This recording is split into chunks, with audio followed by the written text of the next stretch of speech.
같습니다.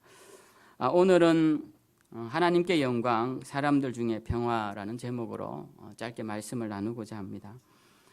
성탄절이 되면 가장 많이 회자되는 요절 중에 하나가 오늘 우리가 읽은 이 누가복음 2장 14절 말씀입니다. 저도 어릴 때 성탄이 되면 이 양쪽 벽에 아주 오래전이니까요, 붓으로 이렇게 붓펜으로 해서 그 글자를 써서 양쪽에 써놓았던 그 문구가 지금도 기억이 납니다. 오늘은 이 땅에 오신 예수님의 탄생을 기뻐하고 즐거워하는 성탄절이고, 오늘 말씀처럼 하나님께 영광 돌리고 사람들에게 평화가 임하는 복된 절기입니다. 이 크리스마스라는 말은 그리스도를 뜻하는 크라이스트와 예배와 모임을 뜻하는 마스, 이 미사가 결합된 말입니다. 그래서 이 말을 번역하면 그리스도의 탄생을 기뻐하는 예배, 이것이 크리스마스인 것이죠. 우리가 성탄절, 크리스마스다라고 하면 그 의미, 그 이름을 부르는 그 의미를 살린다면 우리는 예수님께 기쁜 마음으로 예배를 드리는 날이 성탄절이다, 크리스마스다라고 할 수 있겠습니다.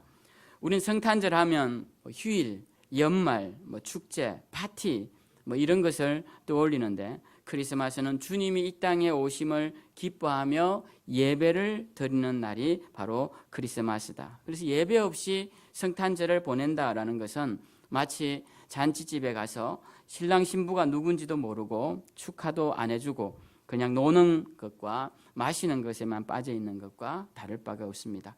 오늘 우리는 주님 탄생의 기쁜 소식을 전하는 현장에 왔습니다. 오늘 우리가 읽은 이 말씀이 바로 그러한 배경인데요.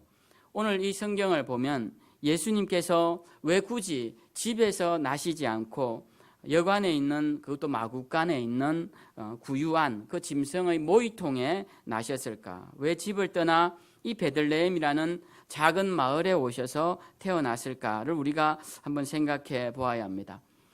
예수님께서 나실 당시에는 이 이스라엘 백성들이 로마의 지배를 받을 때이고, 이 당시는 지금부터 2000년 전은 로마 황제 아구스도가 호정령을 내려서 온 식민지 국가에 있는 백성들에게 호적을 하도록 한 때입니다.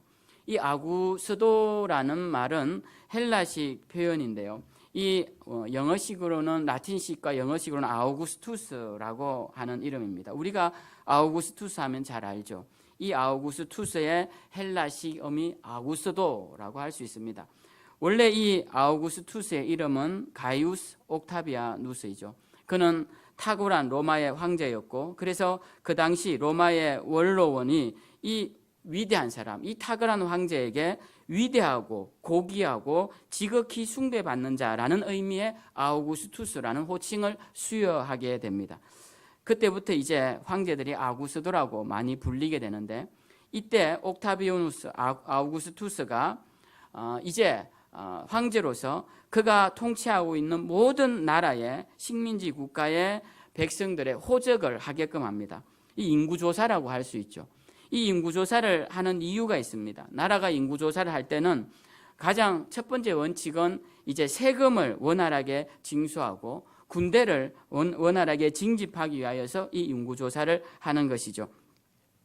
유대 백성들도 이 로마의 정책을 따라 자신의 출신, 고향지로 가서 호적을 해야 했습니다. 그래서 요셉과 마리아도 자신들의 호적이 있는 고향 베들레헴으로 가게 된 것이고, 그곳에서 이 만삭이던 마리아는 예수님을 출산하게 된 것이죠. 근데 우리가 이 베들레헴, 이 이름 없는 작은 마을입니다. 예루살렘 근처의 작은 마을인데 어떻게 해서 이 베들레헴에서 예수님을 낳게 되었을까를 생각해 보면, 미가 5장 2절에 예수님 오시기 수백 년 전에 미가 선지자가 이렇게 예언을 하고 있습니다. 베들레헴 에브라다야, 너는 유다 족속 중에 작을지라도 이스라엘을 다스릴 자가 너에게서 내게로 나아올 것이라, 이런 예언이 있습니다. 근데 미가 선지자도 이 예언을 왜 하는지 자기도 몰랐던 것입니다. 자기도 이 속에 담긴 참된 의미를 알 수가 없었습니다. 그런데 예수님이 오신 후에 이 참된 의미가 밝혀진 것이죠. 그 이유는 이 작은 고을 베들레헴에 우리를 구원할 예수님이 태어나셨기 때문에 그렇다라는 것입니다. 예수님이 오심으로써 미가 선지자의 예언이 완성되고 그리고 베들레헴이 왜 주목받는 데인지 알게 되는 그런 이제 분명한 이유를 알게 되었습니다. 우리는 이 베들레헴에서 태어나신 예수님 그리고 이 예언을 이루신 예수님을 보면서 기억하고 싶은 첫 번째 것이 있는데, 그것은 세속의 역사가 거대해 보이지만 하나님의 섭리를 거스를 수 없다는 사실입니다. 가이사 아구스도가 일부러 미가의 예언을 이루려고 그때 호적을 등록해 한 것이 아닐 것입니다. 로마라는 거대한 나라가 예수님의 탄생의 지역, 이 예언을 이루기 위해 그때 대대적 호적령을 일부러 내린 것이 아닐 것입니다. 물론 그들은 다 그들의 뜻 안에서 했지만 하나님께서는 하나님의 뜻을 이루기 위해 인간의 역사를 사용하셨고 하나님의 뜻을 이루기 위해 로마 황제의 뜻을 사용하셨다라는 것입니다. 우리는 흔히 세상이 돌아가는 것과 하나님이 무관한 분인 양 생각하기 쉽습니다. 하나님 없이도 세상이 잘 돌아갈 것이라고 생각합니다. 그런데 세상이 잘 되든 세상이 파멸되든 그 모든 일들을 통하여서 하나님의 계획하신 섭리는 반드시 이루어진다. 그것이 오늘 이 베들레헴에서 나신 예수님의 모습을 통해 우리가 기억해야 할 중요한 사실입니다. 구약의 이스라엘이라는 아주 힘없는 노예, 이 민족, 이 참 노예 같은 민족이 애굽에서 탈출해 나올 때도 애굽 왕 파라오는 그들을 나가지 못하게 막았습니다. 시간이 지나놓고 보면 그의 강팍함 때문에 홍해도 갈라지는 역사가 일어나고 애굽의 장자들과 첫 새끼들이 다 죽는 역사가 일어나게 됩니다. 이 모든 일들로 통하여서 결국은 하나님은 살아계시는 분이시구나 라는 것을 드러내게 되는 것이죠. 그래서 우리는 이러한 역사적 사건들을 보면서 인간의 역사가 하나님의 섭리를 거스를 수 없다는 사실을 기억해야 합니다. 하나님을 대적한다 할지라도 그 대적함을 통해 더 크신 하나님의 구원의 경륜을 이루게 하시는 것이 바로 하나님의 뜻이라는 것입니다. 그래서 우리는 우리의 인간의 계획대로 우리 인생의 일이 나의 계획대로 되지 않는다 하더라도 여러분 염려하지 마십시오. 내 계획대로 되든 되지 않든 하나님의 계획대로 이루어지면 그것이 된다라는 것입니다. 우리 뜻대로 되지 않아도 그것이 결국 지나놓고 보면 하나님의 뜻 안에서 이루어지는 일일 수 있습니다. 그렇기 때문에 모든 만사를 주님께 맡기고 우리는 주님께 의지해야 하는 것입니다. 하나님께서 뜻하시면 바다를 갈라 육지로 만드시는 분이요, 로마 황제를 사용하셔서 구약의 예언을 이루시는 분이시요, 애굽의 파라오를 사용하셔서 하나님의 살아계심을 드러내시는 분이심을 기억하시고 오늘도 하나님의 섭리와 경륜을 믿고 그분만 의지하며 나아가시는 우리 귀한 성도님들이 되시길 주님의 이름으로 축원드립니다. 두 번째는 오늘 천사들이 전하여 준 이 구원의 기쁜 소식, 이 기쁜 소식에 관한 말씀을 드리고자 합니다. 예수님이 탄생하실 때 천사들이 나타나 구원의 기쁜 소식을 전합니다. 10절 말씀에 보면 천사가 이르되 무서워하지 말라. 보라, 내가 온 백성에게 미칠 큰 기쁨의 좋은 소식을 너희에게 전하노라 라고 말씀합니다. 이 기쁨의 좋은 소식이 무엇이냐? 바로 다윗의 동네에 너희를 위하여 구주가 나셨으니 곧 그리스도 예수시라 라고 말씀합니다. 예수 그리스도가 이 땅에 오심이 우리에게 주신 기쁨의 좋은 소식이다라는 것입니다. 그러면 왜 예수님의 탄생 소식이 우리에게 기쁨이 될까요? 첫 번째는 죄를 이길 힘을 주시기 때문에 이것이 기쁜 소식입니다. 모든 인간은 죄에 굉장히 취약합니다. 제가 태어난 섬 울릉도에 가면 아주 유명한 게 세 가지가 있는데요. 그 중에 하나가 향나무입니다. 이 향나무가 왜 유명하냐면 갈매기들이 씨앗을 먹고 그것을 절벽에다가 누면 그것이 이제 거름이 되고 해서 그 향나무가 절벽에서 자랍니다. 자라는데 이 모양이 아주 기괴하고 섬을 다니다 보면 향나무 모양이 아주 이쁜 것들이 굉장히 많습니다. 그래서 이제 관직을 받아서 울릉도에 온 분들이 그걸 해서 다듬어서 가져가는 바람에 많이 훼손이 되었어요. 사람들은 그 향나무를 보면서 참 멋있다 이렇게 생각하지만 그 향나무가 그렇게 된 데는 이유가 있습니다. 첫 번째는 절벽 위에 씨가 떨어진 것이고, 그 다음에는 영양이 충분치 않아서 그런 것이고, 그 다음은 바람이 거세서 그렇습니다. 이 바닷바람이 이 상상을 초월할 정도로 굉장히 거셉니다. 그 바람을 이기려면 향나무 모양이 바뀌어지고, 그리고 영양분도 없는 나무가 살기 위하여서 모양이 굽어지고 이렇게 되는 것이죠. 저는 그 향나무가 그렇게 된 것은 전적으로 다 자연 환경 때문에 그렇다라고 생각을 합니다. 근데 향나무만 그런 것이 아니라 우리 인간도 그렇습니다. 우리 인간도 자연 환경, 주변 환경을 영향을 굉장히 많이 받고 그 환경을 이겨내기가 굉장히 어렵습니다. 죄가 만연한 가운데 가서 나는 죄를 이겨야지 하는 것은 굉장히 어렵다라는 말씀을 드리는 거예요. 우리가 나는 환경을 극복할 수 있어 이런 생각을 하시면 안 됩니다.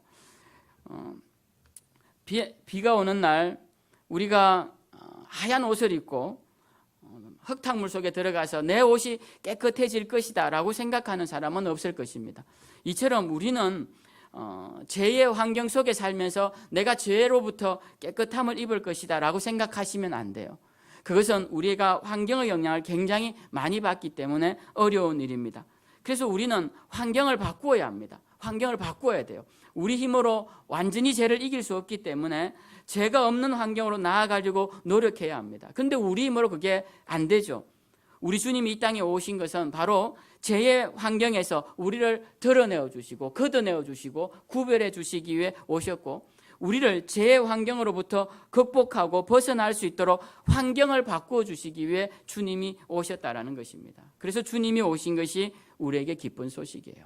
그래서 이 말씀을 듣는 우리는 앞으로 되도록이면 죄를 짓는 자리에 가시면 안 됩니다. 죄를 짓는 자리에 가시는 것은 주님의 뜻이 아니고, 주님이 이 땅 가운데 오신 것은 어둠의 자리를 빛된 자리로 만들기 위해 오셨기 때문에 우리는 항상 빛의 자녀로서 살아가도록 노력해야 하는 것입니다. 또 하나의 기쁜 소식은 죽음의 문제를 해결해 주셨다는 사실입니다.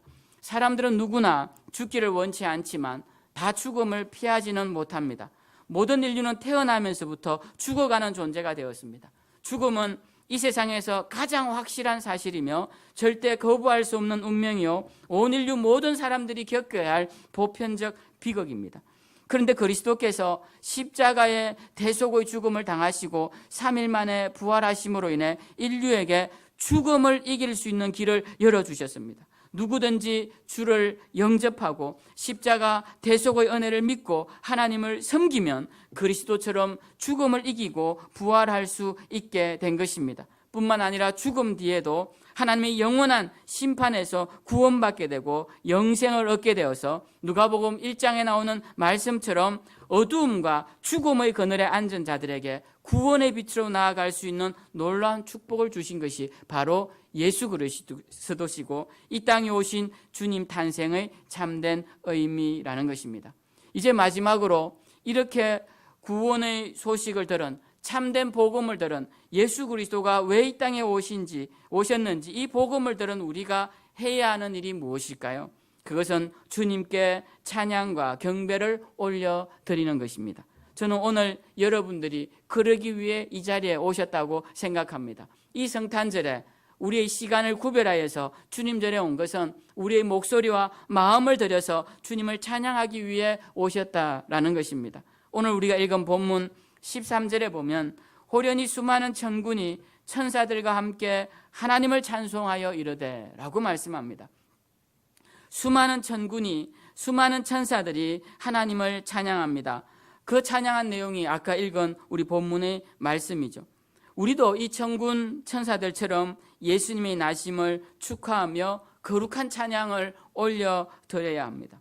우리가 찬양을 잘해서 올려드리는 것도 아니고 우리의 달란트가 있어서 올려드리는 것도 아니지만 주님이 우리 가운데 오신 그 은혜가 감사하여 찬양을 올려드리는 것입니다. 특별히 성탄이 되면 더 우리는 주님을 찬양하는 그런 자들이 되어야 합니다. 오늘 제가 가족 특송을 준비하면서 우리 식구레벨 달랑 4명밖에 안 되는데 이 함께 모여 맞추는 게 쉽지가 않더라고요. 한 명 모이자 그러면 한 명이 빠지고 또 한 해가 빠지고, 그래서 우리가 4부로 불러야 되는데 쉽지가 않아서 이 4명 모이기도 이렇게 어렵나라는 생각을 했습니다.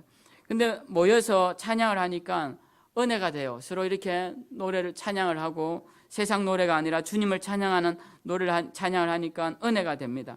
그래서 여러분들도 내년 성탄 때에는 다시 한번 내가 가족들이라도 또 사랑하는 사람들이라도 모여서 내 목소리로 내 달란트로 주님을 찬양하는 시간을 가져야겠다. 그렇게 생각하시면 좋을 것 같아요. 왜냐하면 오늘 천사들이 주님 나실 때 한 것이 찬양이었고 모인 목자들도 그때 한 것이 주님께 찬양을 올려드린 것이기 때문에 그렇습니다. 아무쪼록 이 성탄절에 우리를 위해 이 땅에 오신 예수 그리스도의 놀라운 온총이 오늘 주님을 경배하며 주님을 찬양하는 저와 여러분 그리고 우리가 속한 우리 교회 위에 또 오늘 참여하지 못한 우리 모든 믿음의 권속들 위에 넘쳐나시길 주님의 이름으로 축원드립니다.